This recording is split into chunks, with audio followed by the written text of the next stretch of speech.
Bienvenue sur les épisodes du collectif So Wow.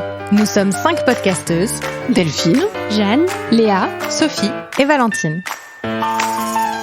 Nous agissons pour faire rayonner une vision optimiste du monde du travail.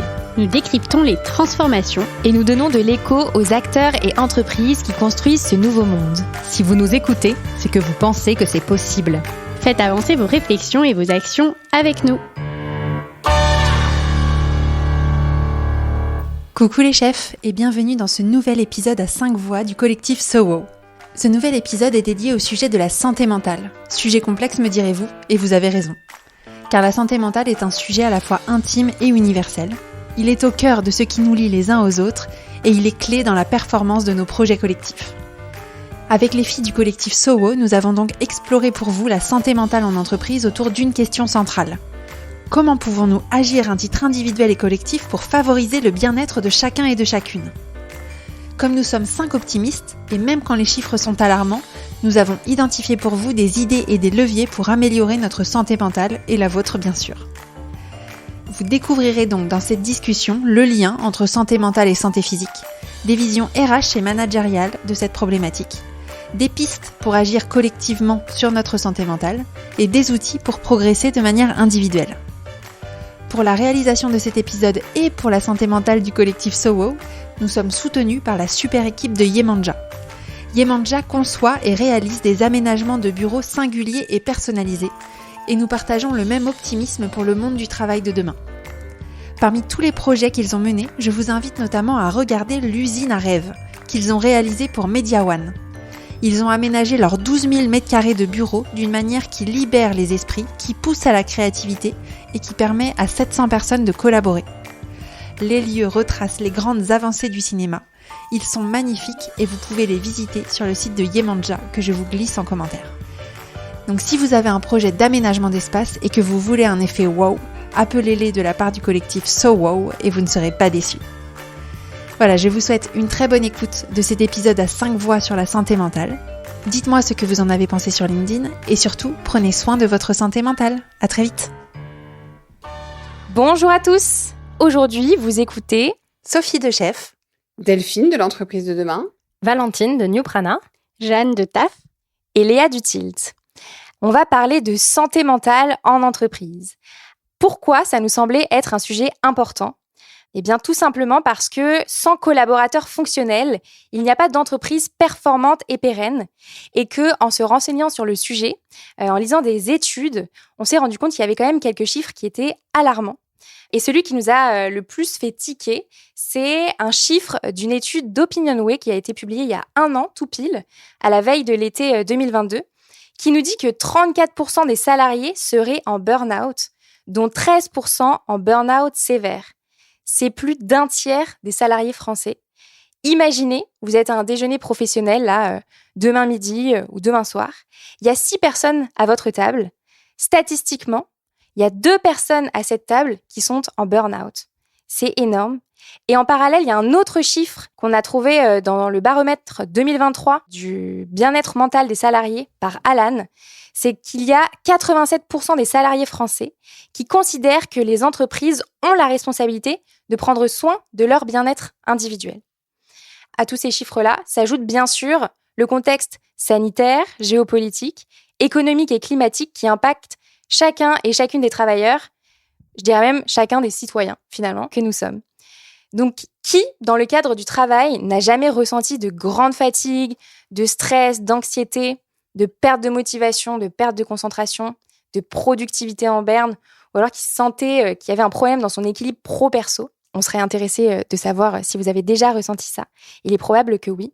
Alors avant d'entrer dans le vif du sujet, on voulait poser le cadre quand même de cette thématique importante en commençant par donner une définition de ce qu'est la santé mentale, parce que c'est important de se demander de quoi on parle. Donc selon l'OMS, la santé mentale, c'est un état de bien-être qui permet à chacun de réaliser son potentiel, de faire face aux difficultés normales de la vie, de travailler avec succès et de manière productive et d'être en mesure d'apporter une contribution à la communauté.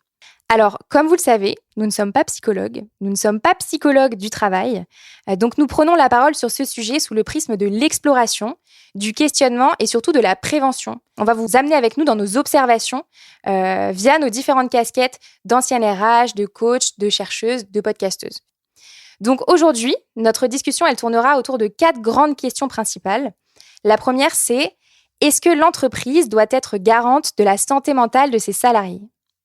La seconde, est-ce que le travail se doit d'être dur ? Ensuite, on échangera sur cette question: qui doit s'emparer du sujet de la santé mentale en entreprise ? Et enfin, on terminera par se demander comment adresser la problématique de manière individuelle, mais également collective au sein de l'organisation. Alors du coup, on va commencer par cette première grande question. Est-ce que l'entreprise doit être garante de la santé mentale de ses salariés ? Je te propose, Sophie, peut-être de nous éclairer avec un œil RH sur les droits et les devoirs, finalement, de toutes les parties prenantes sur ce sujet de la santé mentale. Ce qui est sûr, c'est que l'employeur a l'obligation légale de veiller à la santé et la sécurité de ses collaborateurs, de ses équipes.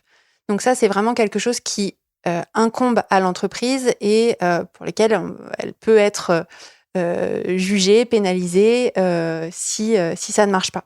Après, qu'est-ce que ça veut dire veiller à la santé et à la sécurité de ses collaborateurs ? Ça pose la question de ce qu'il y a derrière le mot santé. Et moi, ma sensibilité en tant que RH, c'est que certes, l'entreprise doit veiller aux conditions et à maximiser les conditions qui doivent permettre la santé et la sécurité, mais que finalement, nous sommes quand même tous individuellement responsables de notre santé. Il y a des facteurs professionnels qui vont impacter notre santé. On parle bien sûr des troubles musculo-squelettiques, par exemple, où moi, j'ai beaucoup travaillé dans des entreprises comme EDF ou Engie, où il y a des vrais risques pour professionnels, pour la sécurité physique des collaborateurs. Donc là, l'entreprise doit vraiment faire en sorte qu'il n'y ait pas, par exemple, d'accident de gaz quand on parle de Engie. Mais la santé, c'est aussi la manière dont on mange, c'est aussi la manière dont on prend soin de son corps, etc. Quand on parle de santé mentale, il y a une grosse complexité. Parce que autant la santé physique, la sécurité physique, je pense qu'on voit tous de quoi on parle. La santé mentale, c'est différent. On rentre dans une sphère qui est intangible, on rentre dans une sphère qui est très intime. Moi, en tant que RH, j'ai accompagné, je vais pas dire beaucoup, mais un certain nombre de collaborateurs en mal-être, allant jusqu'au burn-out. Et en fait, on se rend bien compte que la sphère professionnelle et la sphère personnelle sont intimement liées. Et que des gens qui, à un moment donné, vraiment basculent dans des mal-être très profonds, parfois le travail y est pour beaucoup, parfois le travail est un élément déclencheur, mais bien souvent la sphère personnelle est aussi un élément non négligeable. Oui, tout à fait. Et c'est là, je pense, aussi tout l'enjeu de la manière dont les entreprises gèrent les risques psychosociaux, finalement, pour chaque individu qui fait partie de son organisation, quoi. Oui, et donc en fait, ce qui est très important pour les entreprises, c'est de mettre en place des moyens d'accompagner les collaborateurs, de détecter ces risques psychosociaux, par exemple d'avoir des cellules d'écoute, d'avoir des personnes en proximité des collaborateurs qui sont des personnes de confiance, où les gens peuvent remonter des cas de surmenage, des cas de harcèlement sexuel ou moral, des cas juste de mal-être, des questionnements. Donc ça, c'est vraiment une préoccupation et une obligation de l'entreprise. Ensuite, dans la question de est-ce que l'entreprise est garante de la santé mentale des collaborateurs, en tout cas, c'est sûr que c'est une grande part et l'entreprise doit tout faire pour essayer que ses équipes évoluent dans des cadres sains. Après, la santé mentale, comme la santé physique, c'est bien d'autres choses, bien d'autres pans de la vie. Et ma conviction, c'est qu'on est tous avant tout responsables de notre santé. C'est une question intéressante et c'est vrai que j'ai l'impression qu'il y a quand même aujourd'hui dans comment l'entreprise peut accompagner les salariés pour détecter ces signaux. Et il y a aussi comment elle peut influer quand même par son organisation, par son management et par d'autres choses sur le bien-être de ses salariés. Et là-dessus, on voit que quand même dans le secteur des services, je parle pour celui-là parce que c'est celui-là que je connais le mieux, les facteurs qui mènent au burn-out ou autre, c'est beaucoup du stress, de l'anxiété, etc. Il y a un chiffre récent d'une étude d'Eurofound de 2022 qui a été relayée par Alternative économique qui qui montre qu'un actif sur 2 en France déclare souffrir d'anxiété. À titre comparatif, c'est 7,6% au Danemark. Et quand on regarde comment sont organisés les pays nordiques, il y a quand même une culture d'entreprise. D'après ce qu'on observe, il y a des entreprises qui sont beaucoup plus tournées vers l'autonomie, la responsabilisation. Moi, je suis convaincue qu'il y a vraiment un facteur organisationnel et managérial très fort qui peut vraiment impacter le bien-être ou le mal-être des équipes. Et donc, qu'on a des leviers pour agir aussi là-dessus, pour améliorer les choses et améliorer ces chiffres qui sont assez désastreux, je trouve, les derniers qui concernent la France. Mais du coup, pour faire miroir à ce que tu dis, Jeanne, par rapport à ton étude, il y a une étude d'Alan et Harris en 2021 qui disait que 15% seulement des collaborateurs arrivaient à parler de leur anxiété à leur manager. Et c'était 9% quand il fallait en parler au RH. Et en fait, tu parles du rôle managérial, pour moi, c'est une clé dans le management. C'est l'expression de la vulnérabilité, de l'anxiété, de la difficulté, etc. C'est-à-dire que l'entreprise, moi, je rejoins Sophie sur le fait qu'elle ne peut pas prendre une responsabilité de choses qui lui échappent. Par contre, le manager doit être accompagné sur la gestion des émotions, sur déjà la gestion de ses propres émotions et de celles de ses équipes. Et ensuite, ce manager, on doit garantir pour lui et il doit garantir un cadre, ce qu'on appelle de sécurité psychologique, pour dire quand ça va pas, pour dire quand on est angoissé, pour dire quand on est stressé. Et récemment, des managers me disaient « mais je comprends pas parce que mes équipes me disent pas, etc. » Mais eux ne le disent pas. Donc si vous ne le dites pas, vos équipes vont pas vous le dire parce qu'elles ont l'impression que ça n'a pas la place. Autrement, me disant, ça, c'est quel est le bon indicateur d'une réunion d'équipe? Je dis, en fait, c'est quand vos équipes vous expliquent ce qui fonctionne pas. Parce que si vos équipes vous parlent de ce sur quoi elles butent, c'est qu'elles sont en sécurité psychologique pour le faire. Si elles vous cachent quelque chose, si elles vous cachent des erreurs, c'est qu'il n'y a pas de droit à l'erreur, c'est qu'il n'y a pas de sécurité psychologique. Donc, en fait, la première chose à faire, c'est pas de les incriminer, c'est de vous questionner. Et là, je pense que le manager a un rôle extrêmement important, et donc, par définition, tous ceux qui vont soutenir le manager. Et puis après, je pense que l'entreprise a une part de responsabilité et en tant que salarié, on en a une. C'est aussi de se créer ce cadre-là pour soi-même. Plus que d'équilibre, on en reparlera pro-perso, je pense que c'est l'histoire du cadre. C'est-à-dire de quel cadre j'ai besoin pour être bien dans ma vie en général sur ma santé mentale et donc dans mon travail. Et de savoir aussi exprimer ce cadre. C'est-à-dire que quelque part, si l'entreprise ne m'apporte pas ce cadre, pourquoi pas le demander en fait. Je pense qu'on est toujours dans une relation où il faut tous agir sur ce sujet.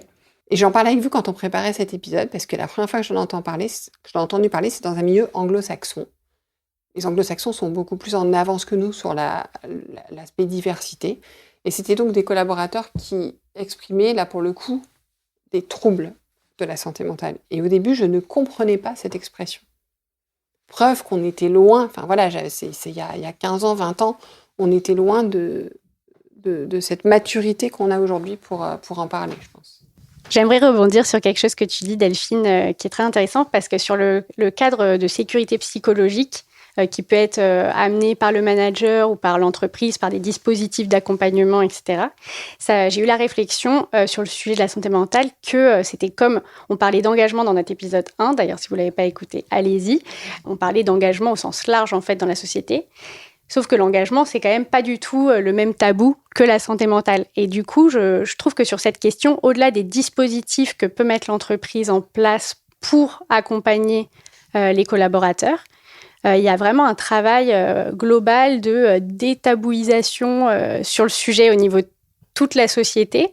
Et donc de plus en parler dans l'entreprise et en dehors de l'entreprise. En fait, plus parler de santé mentale librement pour que en fait, les collaborateurs se sentent aussi à l'aise pour utiliser les dispositifs qu'on leur propose. Ça me faisait penser, en y réfléchissant, au congé paternité, qui est donc de plus en plus d'entreprises qui le développent, mais on voit que l'utilisation qui en est faite reste mineure dans beaucoup d'entreprises. Et en fait, c'est parce que culturellement, on est toujours dans des schémas où c'est la femme qui va prendre la charge plus spontanément, en tout cas, des enfants et de la famille. Il y a aussi cet aspect-là de la santé mentale qui est important, je crois. Et moi, je ferais le miroir du côté du collaborateur, de l'individu. Moi, j'accompagne des personnes qui, justement, ont envie d'évoluer professionnellement et malheureusement, il y en a énormément qui sont passés par le burn-out. Et quand je leur demande comment t'en es arrivé là, en fait, souvent, la réponse, c'est « je sais pas ». Et je trouve que ça passe aussi par le fait de s'éduquer soi-même. On en parle de plus en plus, donc ça permet de se poser la question de plus en plus, mais de savoir quels sont ses propres symptômes qui montrent que là, il y a une fatigue. Là, il y a moins de concentration. il y a plein de gens qui sont pas capables de dire, avant d'être complètement cassés, je suis passée par tel symptôme, ça c'est revenu chez moi de manière récurrente, et qui du coup sont pas du tout capables de l'exprimer à quelqu'un, un manager, un dirigeant en face, parce que eux-mêmes n'en sont pas conscients. Donc pour moi, il y a vraiment aussi ce sujet de s'écouter soi et savoir que quand il se passe ça dans ma vie, c'est une alerte pour moi pour me dire il va peut-être se passer ça en plus si je m'écoute pas, que je me repose pas, que je lève pas le pied ou que j'en parle pas à mon manager, quoi. Léa, j'ai un mot qui revient très régulièrement ces dernières semaines, c'est le mot conscience. Et donc, c'est ce que tu dis, d'essayer de faire les choses en conscience, d'être conscient de ses émotions, d'être conscient de son état physique et mental, pour être, moi, pour le coup, passée par différentes étapes de bien-être et aussi de mal-être, notamment liées à une surcharge de travail importante. On n'est pas éduqué à ça. On n'apprend pas ça à l'école, par exemple. Et d'ailleurs, il y a quelque chose qu'on m'a beaucoup dit, c'est « Oh, tu t'écoutes trop, ne t'écoute pas trop ». C'est vraiment quelque chose qui revient. Donc, ça veut dire ne sois pas en conscience, en fait, de parfois tes émotions et de ton état. Et parfois, tu dis, si je mets des mots sur ça, je pourrais peut-être me dire que, ou prendre conscience qu'il peut m'arriver ceci, il peut m'arriver cela. Beaucoup de gens, notamment en début de carrière, en fait, tant que t'as pas vécu, tu sais pas ce que ça va te faire. Et on a aussi beaucoup le syndrome du Superman ou de la Superwoman. Non, mais moi, ça va aller. Je vois tous mes collègues qui bossent comme des dingues et qui se crament. Mais moi, c'est bon, je me sens bien, je mange bien, je fais du sport, je suis équilibrée, il n'y a pas de raison que ça m'arrive. Puis un jour, ça t'arrive et ça fait encore plus mal. Mais parfois, on est obligé d'aller au bout de nos limites pour les tester et savoir où elles sont pour les connaître. Et ce qui est intéressant par rapport à tout ce que vous avez mentionné, c'est qu'en fait, il y a quelque chose qui évolue énormément au niveau de la charge sémantique des termes santé mentale. En fait, pendant très longtemps, instinctivement, je pense qu'on sera tous d'accord pour dire ça, quand on dit santé mentale, santé physique, pardon, ça évoque quelque chose de positif. On s'imagine quelqu'un qui prend bien soin de lui ou d'elle. Et quand on dit santé mentale, tout de suite, on pense à quelque chose qui va pas. On pense tout de suite au burn-out, à la dépression, à quelque chose comme ça. Et ce qui est en train de profondément changer grâce à une forme de libération de la parole et de prise de conscience émergente, c'est qu'on est en train de se dire, mais en fait, prendre soin de sa santé mentale, c'est bien plus large que d'envisager une pathologie ou une maladie. Et en fait, c'est ça qui est vraiment très important. Et ça aide au fait qu'on en parle de plus en plus facilement et que il y a vraiment, donc Delphine, tu nous avais dit en préparant l'épisode, tu avais parlé de coming out de santé mentale pour parler de ce que tu nous as partagé tout à l'heure. Et en fait, il y a quelque chose qui devient assez naturel, que j'associe à ce qu'un auteur a nommé l'erreur de Descartes, d'avoir dissocié le corps et l'esprit. Et en fait, aujourd'hui, plus que jamais, on revient à la prise de conscience qu'on est un tout et qu'en fait, on ne peut pas dissocier ça. Donc, la santé mentale et la santé physique ne peuvent pas être dissociées. Et en fait, prendre soin de soi globalement, c'est prendre soin aussi de notre santé mentale. Je crois qu'on est tous collectivement en train de participer au changement et à l'évolution de cette charge sémantique qui évolue et qui permet à tout le monde d'en parler, de prendre soin de chacun et aussi de prendre soin du collectif.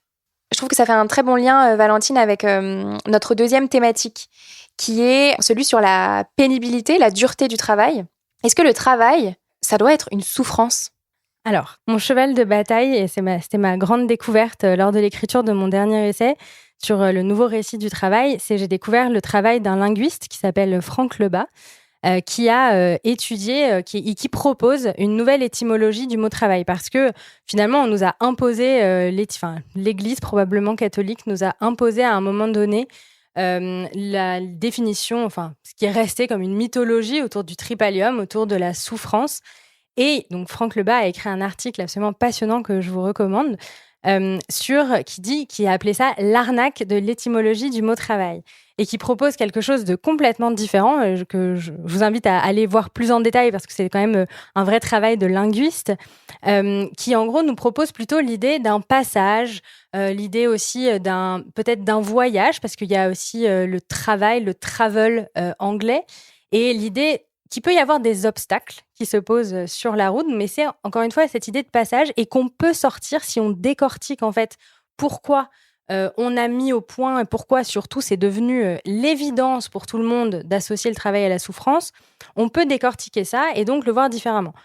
Je tiens quand même à apporter une nuance qui est que cela n'enlève pas les conditions effectivement parfois extrêmement pénibles de certains métiers. L'idée n'est pas de dire tout travail est absolument épanouissant, source de bonheur, etc. Certains privilégiés ont la chance de trouver dans le travail cet espace d'émancipation et d'épanouissement. Certains métiers ne le sont pas. En revanche, encore une fois, comme cette idée de santé mentale qui est associée à des images négatives, on peut aller vers progressivement une image du travail décorrélée de l'idée de souffrance. J'ajouterais aussi la charge sémantique des mots. Moi, j'avais lu un livre de Sophie Scherer. Elle aussi étudie le sens des mots et comment ça s'est parfois complètement laissé emporter au fil du temps. Et sur le mot performance, elle nous disait en fait que la performance, initialement, c'était le fait de transformer quelque chose en une autre chose. Et c'était pas nécessairement la performance comme on la voit nous aujourd'hui en entreprise. Ce truc d'aller toujours plus loin dans les chiffres, etc. Mais c'était plutôt prendre quelque chose et avoir l'envie, l'énergie, les capacités de transformer ça pour atteindre un but. Et je trouvais ça hyper intéressant et beaucoup moins lourd à porter finalement. D'ailleurs, juste parenthèse, mais ça me fait penser au mot anglais performer. On peut imaginer une performance au sens français du terme, mais aussi tout simplement un artiste qui se produit sur scène et qui transforme quelque chose. Donc j'aime bien cette analyse. Du coup, pour répondre à ta question, Léa, où tu disais est-ce que le travail doit être dur, doit être source de souffrance, la réponse est plutôt non. La réponse est le travail peut parfois être fait dans des conditions difficiles, éprouvantes, voilà, mais c'est pas une fatalité. Moi, j'accompagne aussi beaucoup de managers qui me disent oui, mais là, j'ai l'impression que si je vais pas au bout de moi-même, si c'est pas difficile, je fais pas bien les choses et je ne vais pas être bien évaluée. Donc, on revient sur cette notion de performance. Il y a, je pense, une déconstruction collective qu'il faut qu'on ait, qui est que parfois c'est possible, ça peut être le cas d'aller au bout de soi-même, voilà, mais c'est vraiment pas une obligation et c'est pas parce qu'on fait pas ça qu'on n'est pas un bon professionnel. C'est exactement ça, c'est-à-dire que le travail par essence n'est pas une souffrance, mais les conditions dans lesquelles il s'exerce peuvent être une souffrance. Après, faut pas oublier qu'il y a des personnes qui sont stimulées par l'exigence de leur activité. Et ça fait partie de leur santé mentale. Après, ils doivent être attentifs à leur équilibre global. Et ça, c'est leur responsabilité pour pas se cramer.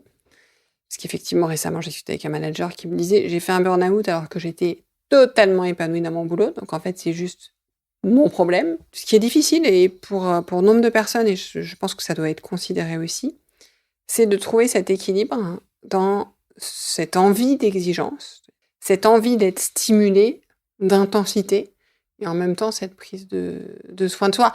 Et moi, j'ai envie de comparer ça, on peut comparer à certains sportifs qui peuvent aller sur des sports extrêmes, totalement extrêmes, et qui vont pourtant pouvoir faire de la méditation, du yoga à côté, donc d'avoir un équilibre en fait pour pouvoir gérer cet extrême dans leur sport. Ouais, et le mot que tu utilises, équilibre, c'est exactement ça. Moi, en tout cas, à titre personnel, plus je travaille dur, plus je me repose dur, en fait.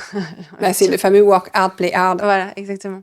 Je voudrais juste revenir rapidement sur une partie des choses que vous avez dites, notamment concernant la performance, l'importance des conditions de travail, me fait penser à un sujet, donc c'est plutôt lié aux facteurs de burn-out ou autres. C'est le sujet des indicateurs qu'on choisit de suivre ou pas, et ça c'est en lien avec comment on va organiser un service.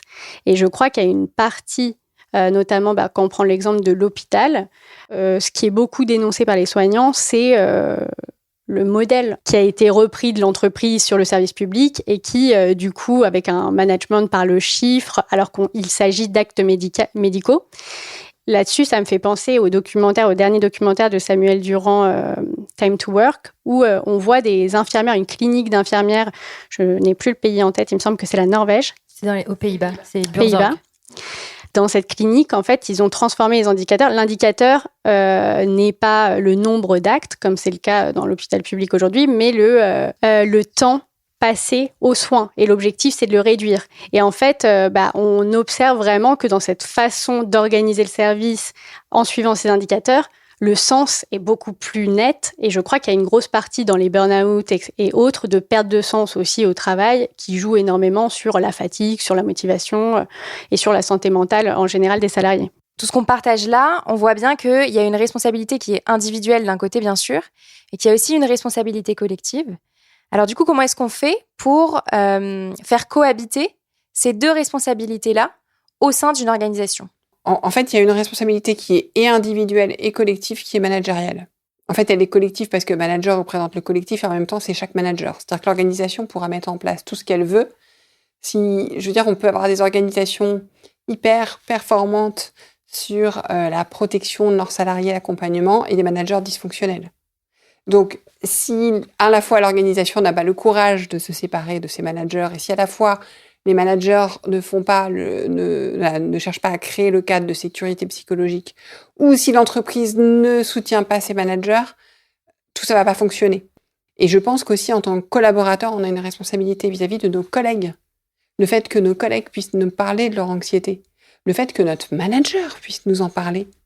Donc voilà, déjà, avant même de parler de la sphère privée, je pense que dans l'entreprise, on a une responsabilité aussi. En tant qu'individu, l'entreprise n'est pas toute puissante. Je suis sensible à ce que tu dis, Delphine, et en termes de compétences, j'en vois 2 qui sont importantes à développer pour chacun, et l'entreprise peut être motrice pour que ces compétences soient développées dans les équipes. C'est 1, l'écoute, et 2, la manière dont on s'exprime et dont on, à la fois, prend conscience de nos émotions et dont on les exprime aux autres.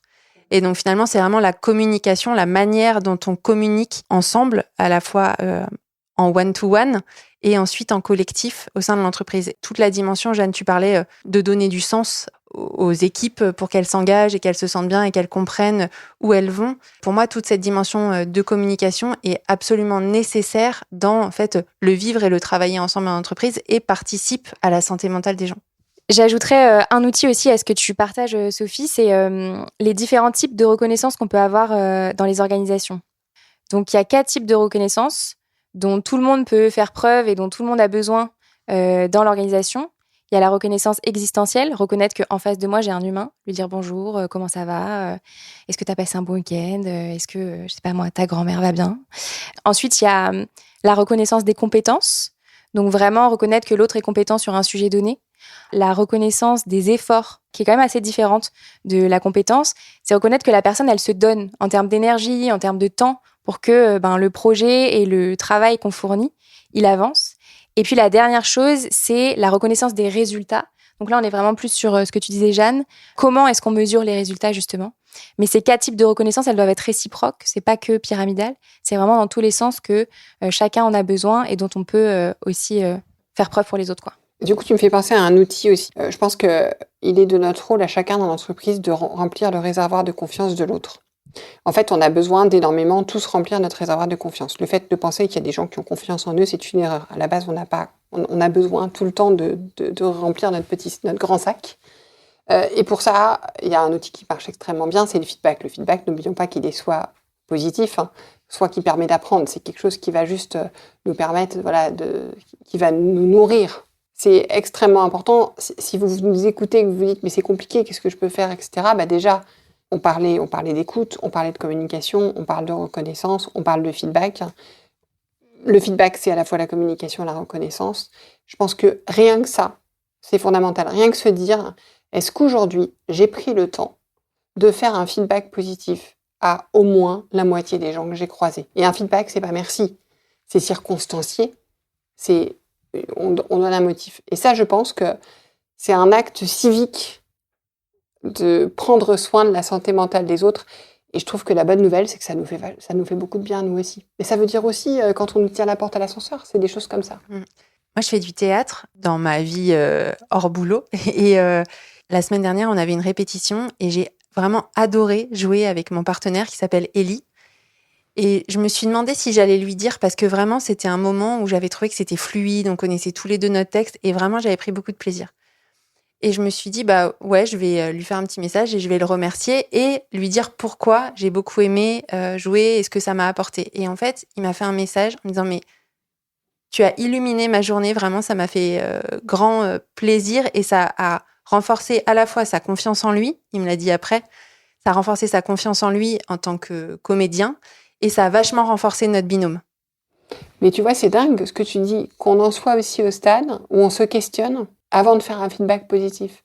Comme quoi, Jeanne, tu disais que les mentalités évoluent, mais je pense qu'on a encore beaucoup de choses à faire bouger. Moi, là-dessus, c'est drôle parce que sur le feedback, je suis absolument, moi, convaincue de son utilité et de ses bénéfices. Mais je fais actuellement mon mémoire sur les liens entre feedback, reconnaissance et engagement. Donc, dans ce cadre-là, je vais rencontrer des managers pour leur parler, leur poser des questions sur ce sujet.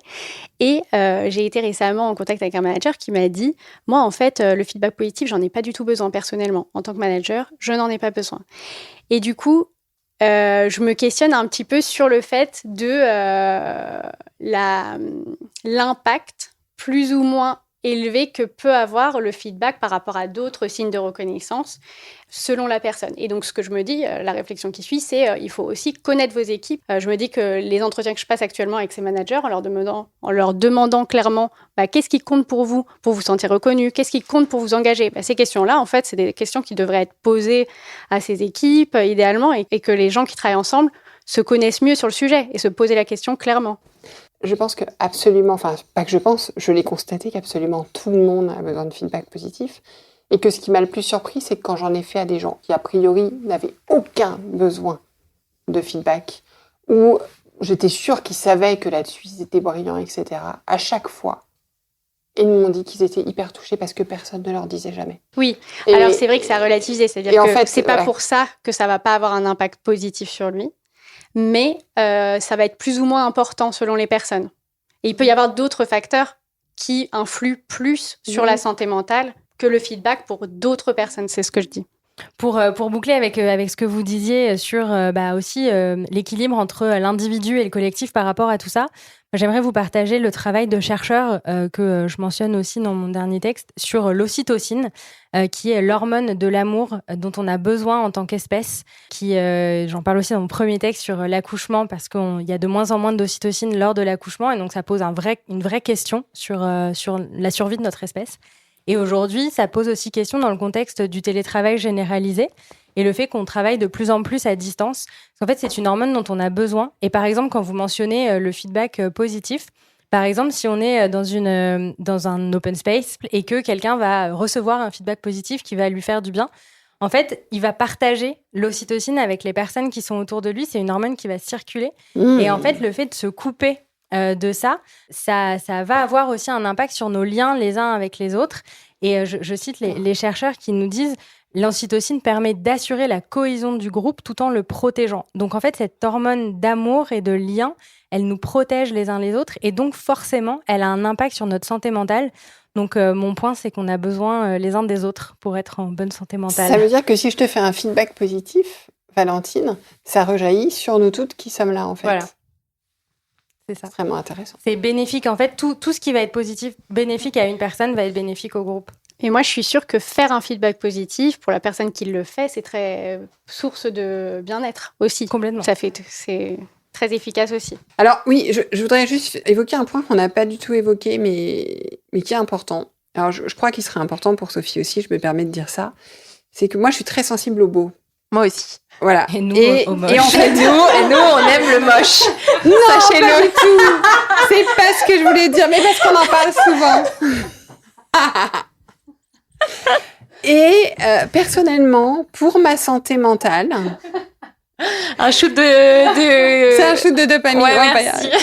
D'ocytocine, pardon, mais de dopamine aussi.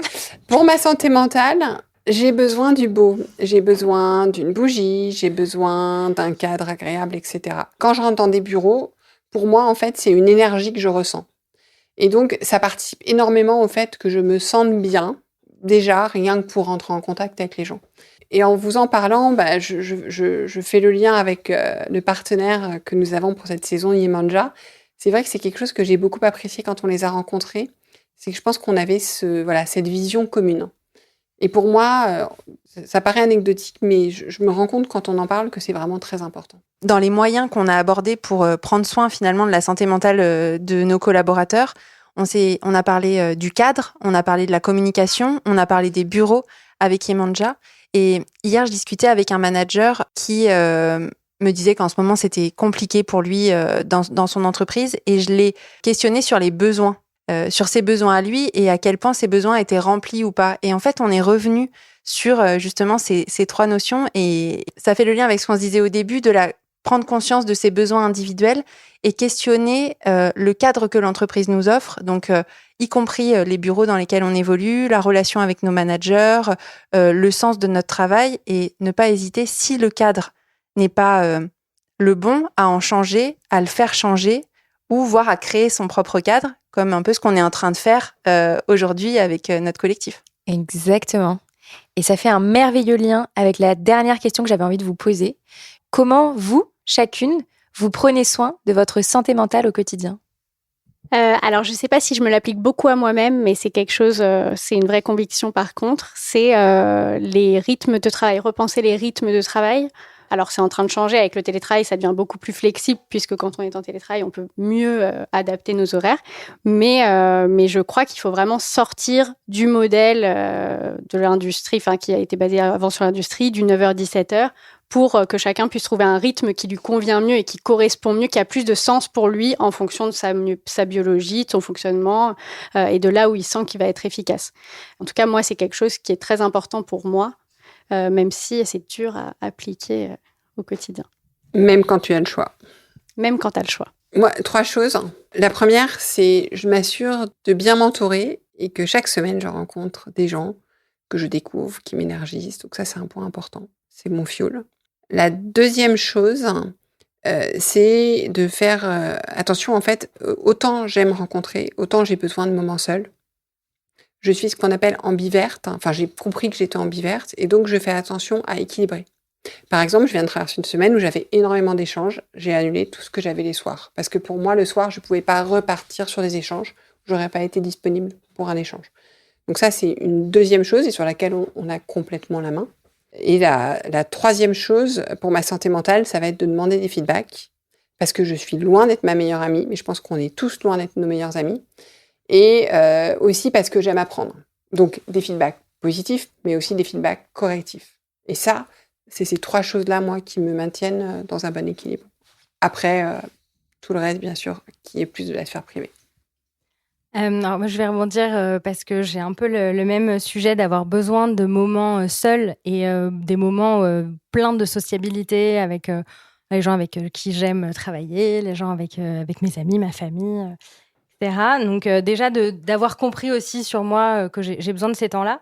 Et après, vous aurez compris que le corps et l'esprit, c'est au sein d'une même approche. Donc, moi, pour prendre soin de moi, ça va être... déjà, j'ai besoin de donner du sens à tout ce qui se passe dans ma vie. Donc, ça va être beaucoup de travail sur moi, beaucoup de réflexion. Et puis, du yoga, un peu de méditation, un peu d'écriture, une bonne alimentation, un bon sommeil... toutes les briques dont il faut prendre soin en vrai pour être bien. Et tu as raison, tu parles d'alimentation, de sommeil, ça joue énormément sur la santé mentale. Énormément. Je ne rentrerai pas dans les détails de l'impact de l'alimentation sur la santé mentale, mais on aurait beaucoup de choses à dire là-dessus. Ouais. Je rebondis sur ton point, Valentine, parce que je le trouve hyper intéressant. J'avais reçu sur le podcast il y a bien 1 an et demi maintenant un ostéopathe qui s'appelle Yannick Benet et qui disait que la sédentarité des travailleurs de bureau, ça faisait des ravages et qui donnait ce chiffre. Être assis 8 heures par jour derrière un bureau, c'est comme fumer 1,2 paquet de cigarettes par jour. Wow. Au niveau de l'impact sur la santé. Alors, du coup, depuis que j'ai eu cette discussion avec Yannick Benet, j'essaie de plus bouger. Et il y a une autre chose aussi que je fais depuis le début de l'année, je dirais. J'ai redonné la part belle à mes passions. Alors, je prends beaucoup plus de temps dans ma semaine pour aller danser, pour aller faire du cheval, pour aller lire des BD, etc. Et en fait, je me rends compte que finalement, j'ai une productivité et une concentration beaucoup plus saine dans mon travail depuis que je fais plus de choses qui me font kiffer à côté. Donc, un meilleur équilibre pro-perso finalement.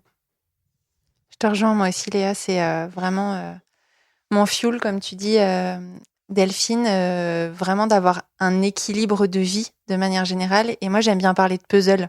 C'est-à-dire que mon puzzle de vie, il soit... qui est différentes pièces et finalement que chaque pièce soit assez équilibrée, qu'il n'y a pas forcément une pièce qui prend tout le puzzle et à côté plein de petites.